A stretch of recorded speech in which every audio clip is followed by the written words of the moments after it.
We are at a pivotal moment in human history. The death of the beta male provider model is upon us.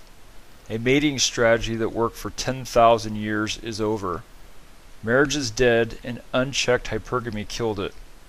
This is a pretty bold statement, so I'm going to spend the rest of this video backing this up with data. And for those that don't believe in hypergamy, I'll point you to the classic Disney movie section with titles like Sleeping Beauty, Cinderella, and The Little Mermaid, to name a few. Disney has made millions selling hypergamy dreams to little princesses, and there are thousands of adult women still waiting to be rescued by their knights in shining armor. First, let's take a look at rising divorce rates.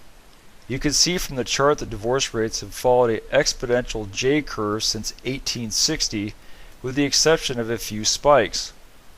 Now, these spikes are very interesting because they correlate with the emergence of different forms of media. The divorce rate started to increase with newspaper and magazine distribution of the 1880s. Then in 1910 you see a slight blip with the rise of movies, then an even bigger blip in the 1920s with radio. Then we see a huge increase in the 1950s with TV entering the home, and the last spike correlates with the rise of the internet. While it's been argued that mechanization is the root cause of the collapse of marriage, I believe the data is showing us mechanization enabled the change, but the media drove the changes by raising female expectations of men and perceived ease of access to wealth through the false sense of proximity. Expectations first rose through print, then sound, and then pictures, and have accumulated into the instant gratification form of media we have today via the internet. While I'm no fan of feminism, you can see that this trend started 30 years before the women's suffrage movement in 1910. Therefore, I argue that feminism is merely an expression of hypergamy. It's a political arm, if you will. It is interesting to note that divorces dropped significantly during the height of the 1960s second wave feminist movement, which I think strengthens my media hypergamy interaction argument even further. Some might look at the last part of the graph and say marriages must be getting better because divorces are going down. No, things aren't getting better. People are just getting married less, cohabitating, and just getting the rocks off now and then. 40% of singles have had friends with benefits relationships. Now take a look at this chart, which shows the number of marriages and divorces over time. You can see the two lines are getting closer than ever before. If you extrapolate the data, the two lines will meet in 2028. That's just 15 years from now. Once those lines touch, there will be no successful marriage at all. Marriage will be officially dead. I'll be sure to say hi at the funeral. If marriage is dead, what does the future look like? Since the 1960s, single households have risen 15%. Living single will become the new normal.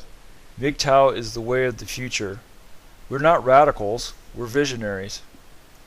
At the same time the media nitro-fueled women's hypergamous desires, all the governors were taken off of hypergamy.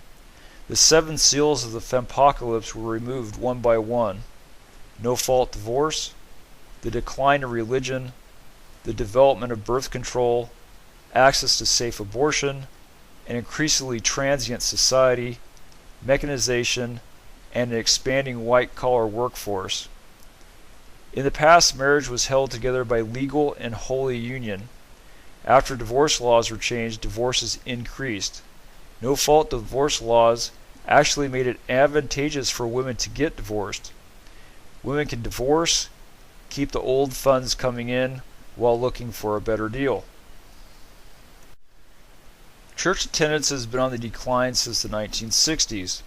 Without the influence of God over matrimony and legitimate birth, moral obligation of spouse and children was lost.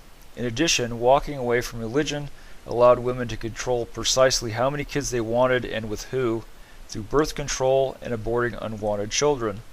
This allowed women to use sex to shop around by eliminating the age-old problem of biology. Social controls outside the church have also been removed. A highly mobile society removes the need to keep up appearances that are required in a tight-knit community. There's no longer the need to be nice or polite. You'll never see that person again anyway, and you can quickly move on to someone else. Scandalous behavior can be fixed by moving to another city or state and starting over, if anyone really cares at all. This allows women to drop their men for a better deal and not get put in the paper or become the gossip around town. Lastly, mechanization removed the need for full-time housework and significantly reduced the physical labor required in the workforce. This allowed women to enter the workforce in huge numbers, thereby changing men from providers to competitors for resources. This puts men and women in an adversarial role with each other rather than a cooperative one. In addition, as women make more and more money, their lesser males will be eliminated from the dating pool because she feels she deserves better and won't marry down. MGTOWs aren't the cause of these social changes. MGTOWs are only observing the world around them and discussing it openly. We must throw away our old beliefs and strategies and adapt. The old beta male provider model of marriage is dead.